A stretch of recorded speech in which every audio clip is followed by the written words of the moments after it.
Welcome to the New Mom Talk podcast, your go-to podcast for evidence-based answers to your burning questions about parenting. Join us as we dive into commonly Googled topics and hear from experts and real moms. Let's navigate parenthood together, one question at a time.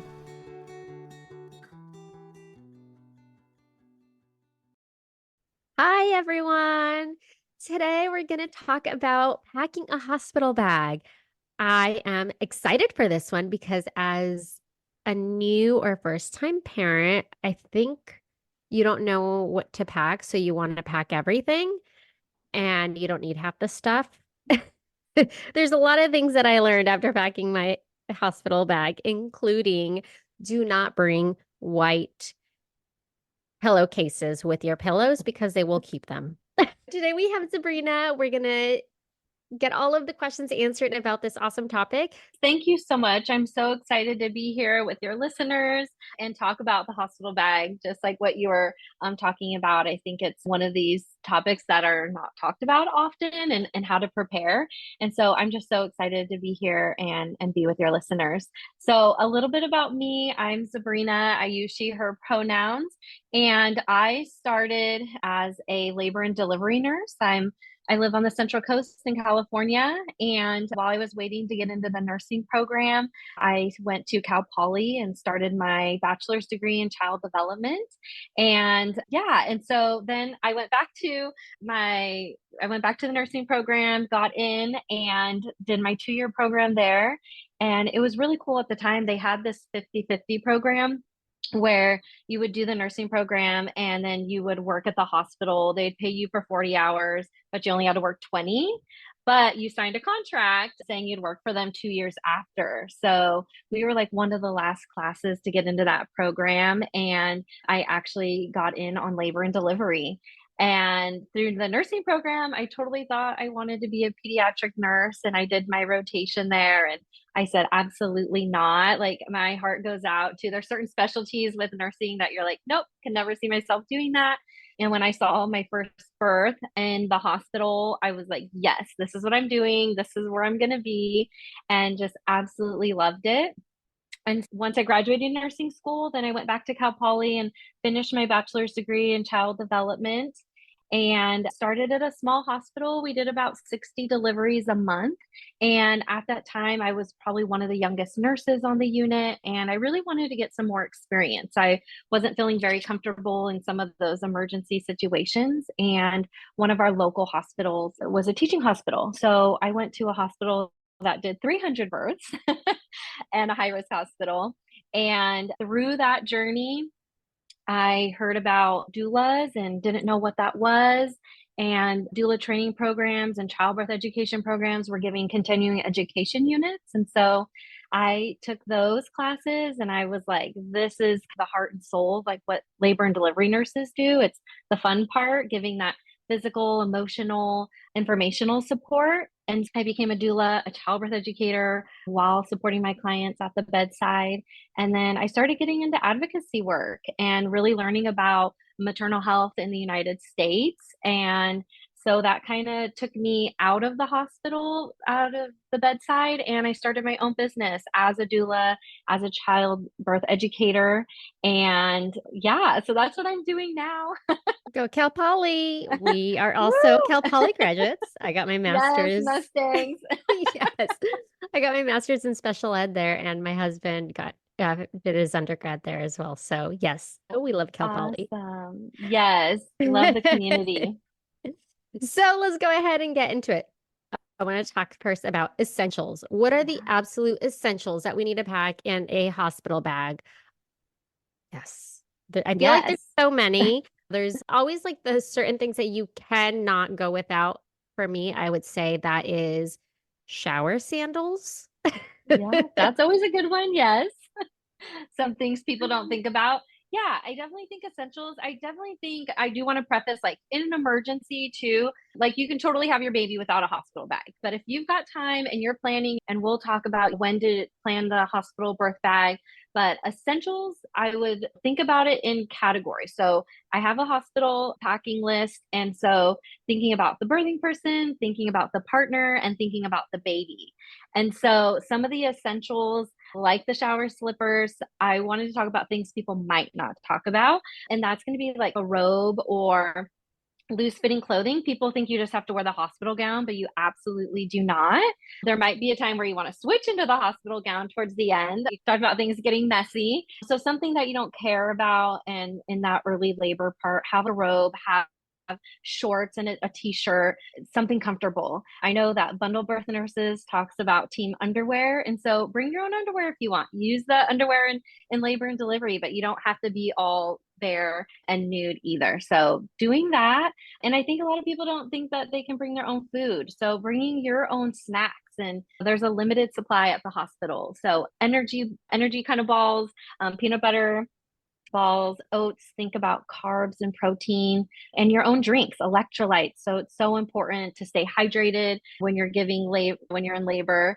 So those are some of my essentials. Some other things people might not think about are sunglasses. So it's very bright in the labor room. And I've had a couple of patients bring a pair of sunglasses, and when it's time to push, they put those on. If they're needing light in the room, you can bring a pair of sunglasses.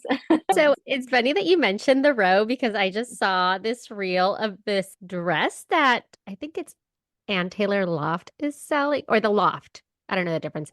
That looks like a hospital robe. I'll have to send it to you. I'll send it to you. Yes, You're please just gonna get a do. kick out of it. But yeah, those are Yeah. points I would have never thought. The sunglasses. At least you look cool while you're Yes. becoming a parent. Yes. Exactly. And some other things of the oil diffuser, like essential oils, some common ones for like lemon or peppermint or lavender. Think about things like the hospital's not going to have, right? And a cell phone stand sometimes, like if you're FaceTiming or if this is your second or third pregnancy and you want to say hi to your kiddos, or if you're in the military, having that cell phone stand is really helpful. Not, I was going to say not essential, but some other things people might not think about is you can bring a thank you gift for the nurses or the staff, and it can pair as like a really great early labor activity too. So those are some of the things for the birthing partner. I think for postpartum also, you might want to bring your own nipple cream, a sweater. So now it's like time to stay warm in that postpartum time. So thinking about that warmth. And then for the partner, some things you'll want to pack is your swimsuit. So if there's a labor tub or a shower, you can get in with your partner and be in there together. So packing the swimsuit, and then in case there's a cesarean or if it's a planned cesarean, having closed-toed shoes for the partner, and also a button-up or zipper shirt or sweater for the partner, so that if they needed to do skin to skin or wanted to do skin to skin, it's easy access for them. Pregnant and feeling uncertain about postpartum, or had your baby 4 to 6 months ago and struggling to get through the days and nights? You're not alone. The lack of support for moms in the postpartum phase of life is a massive issue, and it's not your fault. You deserve to feel energized, be present, and feel calm and confident after baby.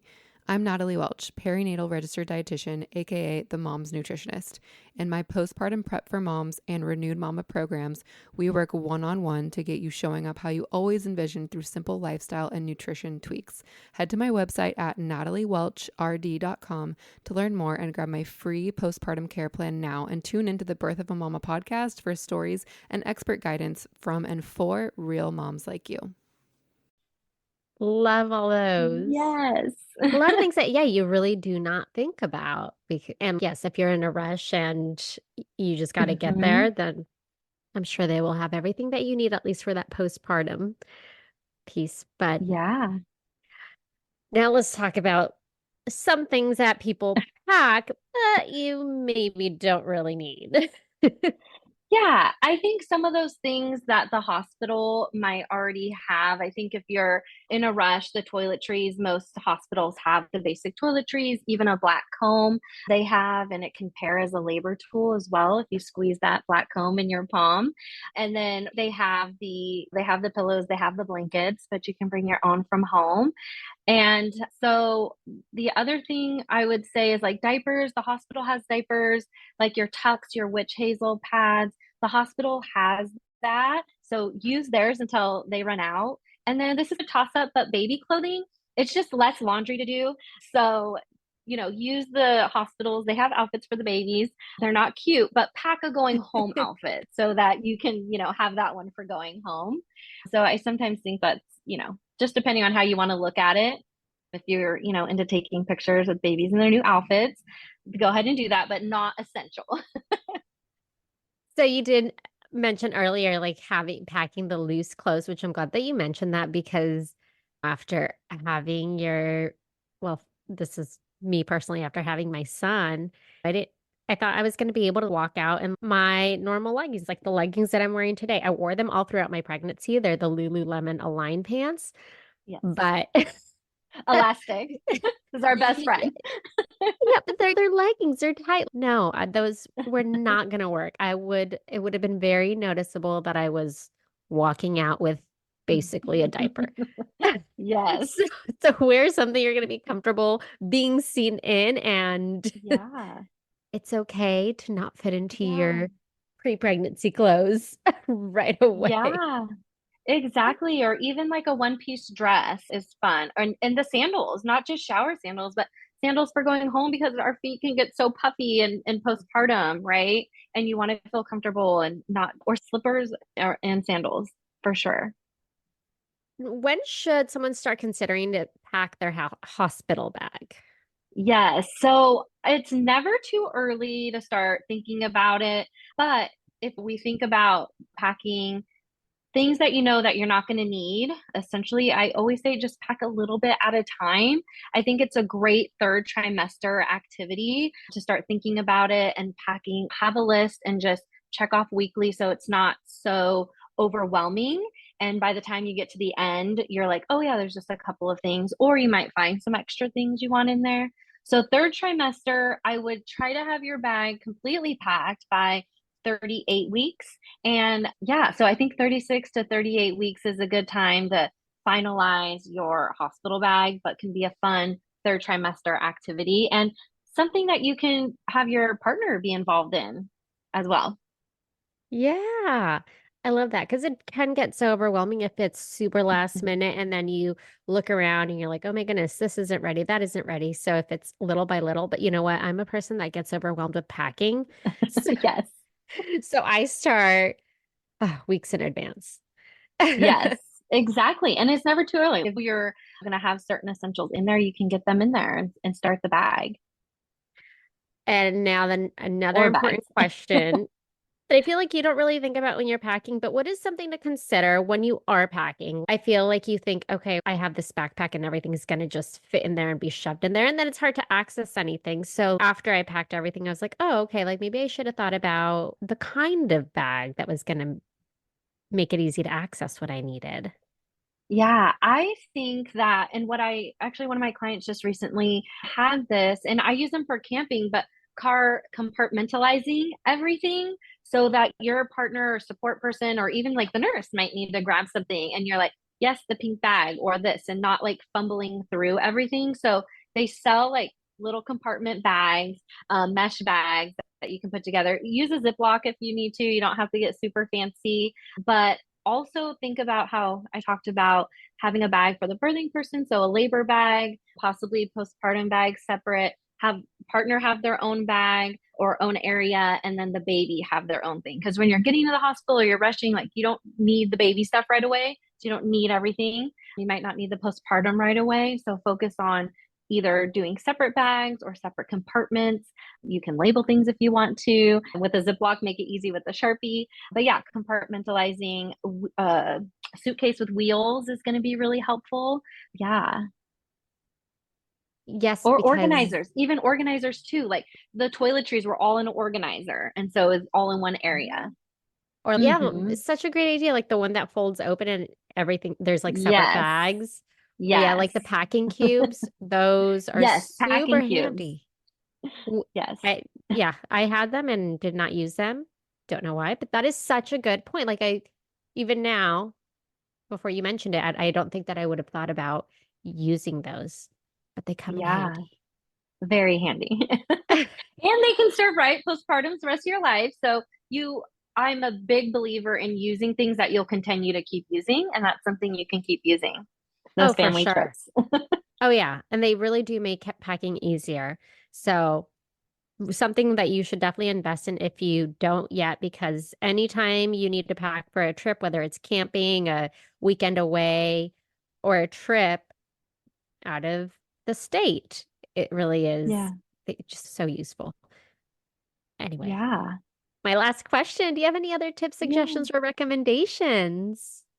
Yeah, I think the one thing I did want to say, I know we're talking about hospital bag packing, but I also want to just say for anybody who's delivering at home, I would strongly still consider packing a bag for the hospital because you never know when there's going to be a hospital transfer and we don't, or yeah, a home birth transfer to the hospital. We don't want that. But I have been in scenarios where I have been the doula at a home birth and didn't have a hospital bag packed and it was just scrambling even to find like underwear, clothing, or those kinds of things. So even if you're delivering at planning a home birth, have that bag, or even a birth center birth, have the bag just ready to go and put away. So if in an emergency or in that rush, you have it ready to go. Yeah, that's such a great idea. Wouldn't have thought of that either. But yeah, like always just be prepared in case. Yeah. And hopefully it's just in case, right? Yes, exactly. Just in case. Yeah. Thank you so much. I will have all of your information linked in the show notes, along with a link to your hospital list. If anyone wants to access that, Yes. you can grab it from the show notes. I appreciate you coming on, sharing all this info because I learned stuff that I didn't know, and my Yeah. son's already too. So, Yes, I know. If we could go back and do it different. yes. Oh, I feel, and I'm pretty organized. So I think next time around, I will be very organized, quote Yes. unquote. As much as we can be. We try our best. Yes. Thank you so Yeah. much. Thank you so much for having me on today. Have a great day. Thank you for listening. Tune in next week for our next episode. You can find us on Instagram for more updates and tips. Be sure to subscribe wherever you listen to your podcasts and give us a review if you like us.